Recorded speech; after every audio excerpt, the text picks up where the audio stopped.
Hello and welcome to my channel, or welcome back, loyal viewers. I'm Carrie, the nosy housefrau, and today I am sticking my nose in once again on the piping hot tea that is Creepshow art.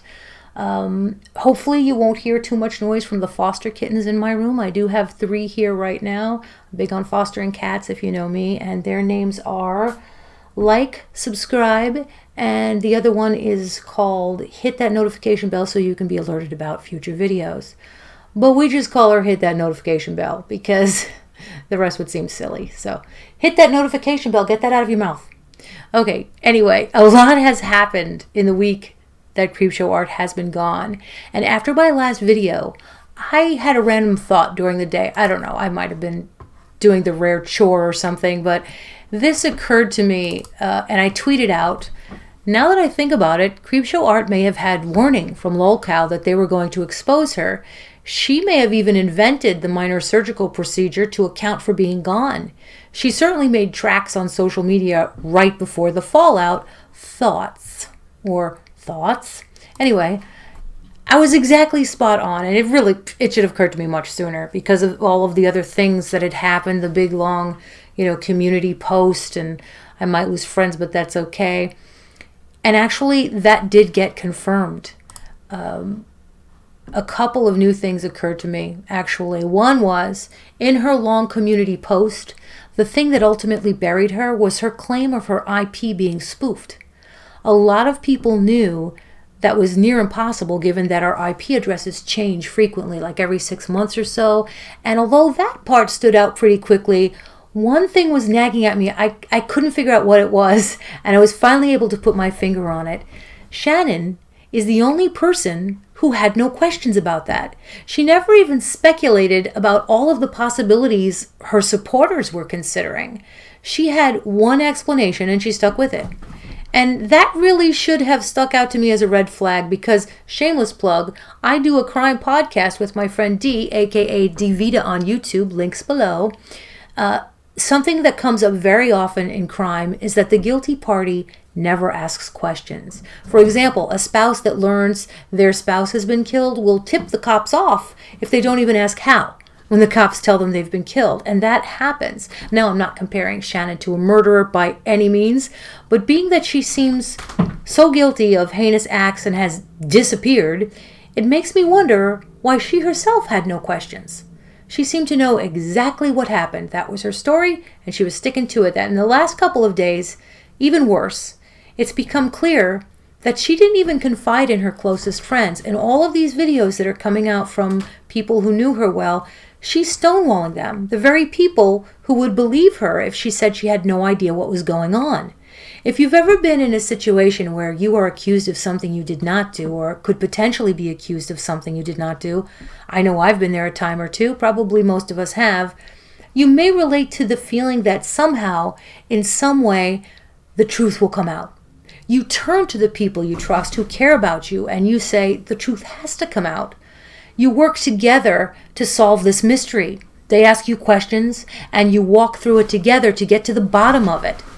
Had Shannon turned to her friends, you can guess they'd ask questions to help her get to the bottom of it, but the fact is, she's hiding from any questions her friend have. That's very telling.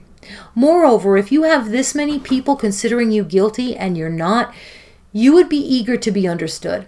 At the very least, you would be talking to your listeners and trust that the ones who really know you and get you will see the honesty and believe you. I would. That's the very situation that has to be confronted. Instead, Shannon's community post was basically, well, I know I'm going to lose friends, but I'm not answering any questions. It doesn't bode well for her. Another thing that occurred to me is that Shannon may have had warning about the pending exposure because it seems her claims of needing the procedure right when stuff was going to hit the fan was a bit too convenient. And even if she had had the procedure, she's been gone over a week. Petty Page pushed out a human and she was talking to people that night. So I called my boss from the hospital suffering from pancreatitis. I was at work 2 days later. And I wouldn't wish pancreatitis on my worst enemy. And you know I hate that bitch. So since I tweeted that, there were more claims to support that that's actually what happened, which brings me to Ready to Glare's video. Now, I had been waiting for her to share her thoughts since it was discovered that she was one of the friends that Shannon allegedly badmouthed under a sock account. And I was waiting patiently for, these other videos to come in because these things needed to be, a lot needed to be considered, not just the technology, but, proof, etc. So, and people have very busy lives, but Ready to Glare did such a great job of explaining how this affected her and what went down. I'm going to link her video below, and I really recommend the 17 minutes. The more Shannon's friends speak, the more guilty she appears. And it's not because her friends are trying to bury her. They're disgusted and in disbelief. You can tell they're still in shock. They'll tell you they're not doing okay. Ready to Glare mentioned that not only was Shannon claiming her IP was spoofed, regardless of her moving around, her IP would have had to have been spoofed across multiple devices. Even with her moving, even with your IP address changing, it's just not going to happen.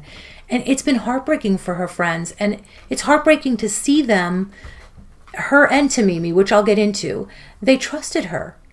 And they are now faced with the fact that they didn't know this person, this surreal knowledge that she was an imposter, that allegedly she was leading a double life and imitating someone decent. She was imitating them, really.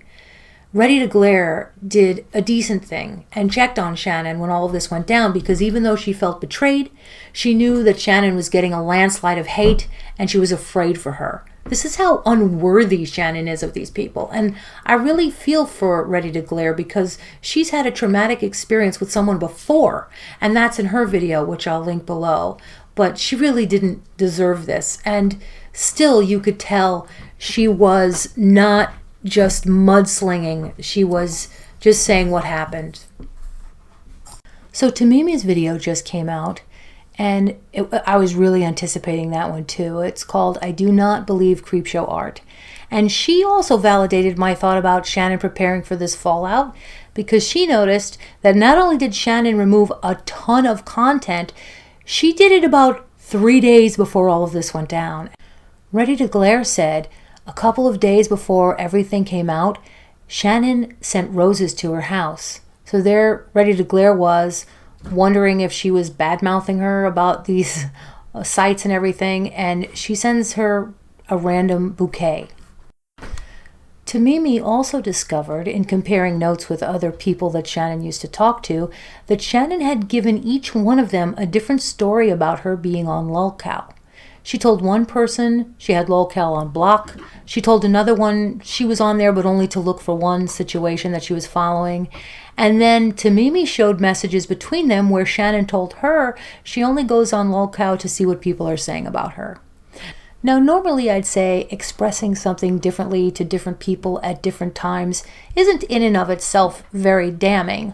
We all have, ideas that change, or maybe you feel more than one thing, but only one comes up in conversation. So perhaps that's not it. However, what's different about this is that you'd share a thought here or there, but she told someone she had them blocked, then felt comfortable enough to say she goes there to see what people are saying about her. Those things are very contradictory. And I'm not sure why anyone would want to do that in the first place. I like that old adage, what people think about me is none of my business. It goes beyond immature to feel a need to monitor what people are saying about you online. If you're looking to find someone saying mean things, you'll find it. What good does knowledge of haters do you? People who hate for sport aren't going to be worth your time anyway.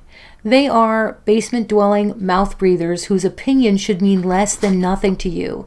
She could have been using that time to reach out to her supporters and see how they're doing. Spend time with people you can respect, not with people whose nasty grams are going to do you no good. Tehmimi also noticed that the lolcow troll bragged about making $20,000 a month on YouTube, the exact same amount that Shannon told Tehmimi she was making. And there's more. Creepshow art was also described in a long series of tweets by a former art school co-student she knew, and those tweets by Kevin Coulter had jaws dropping and Twitter tongues wagging. I will link below Truth Sleuth's video because it's very detailed. She reads all of the tweets. But I'll tell you, among other things in his tweets, he mentioned that Shannon was someone he knew but distanced himself from after she started doing things like mentioning Emily, and yes, she mentioned Emily to him. She was apparently obsessed with her back then too. There were just different things from her that made him not feel good, and he's come out with that, so you can decide for yourself how credible you think that is, but he goes into great detail and knew her in real life. And now I want to address the homelessness issue that has been coming up. Shannon talked about being homeless in several of her videos at least, and it turns out her husband had videos on their homelessness, which, as it turned out, was planned. They chose to be homeless so they could save money, saying that apartments were too expensive. Now, I see nothing wrong with wanting to experience life from a different perspective like that. I actually love the subculture on YouTube that has van life, and I get that wanderlust, so I live vicariously, even though I have roots. But I feel disgusted that Shannon made it sound like it was not a choice. She garnered a lot of sympathy for talking about the trials and tribulations of being homeless. That's the problem I have with it. When we hear homeless, we think destitute, and she let us think that. Those of us who have been there don't appreciate Shannon likening her camping trip to the struggle of being desperate for food and shelter. To sum it all up, for many, including myself, the jury is in on Shannon Creepshow art. No one believes you, Shannon, and for the kinds of things you've done, no apology will suffice. You've achieved a level of success on YouTube that should have secured kindness from you. You are making money, were welcomed into a circle of creative, kind people, and smiled in their faces after stabbing them each in the back, and apparently you did it on a loop. You're a serial backstabber, and befriending your victims was your MO, to the point that I think you took great pleasure in the role of imposter. You hid a deep-seated jealousy, petty nature, and obsession. I don't feel sorry for you, at least not right now. But you do need help, and I hope you get it, far away from everyone you've hurt. In my opinion, you're a special breed of sociopath. Stay gone, girl. That's it for tonight, folks. If you've listened this far, I really appreciate you. Thank you so much. And if you like this video, please consider liking and subscribing for more. Not just because my kittens are coincidentally named after that. Let me know what you think of all this down in the comments. As always, I look forward to your thoughts. And until next time, Hausfrau out.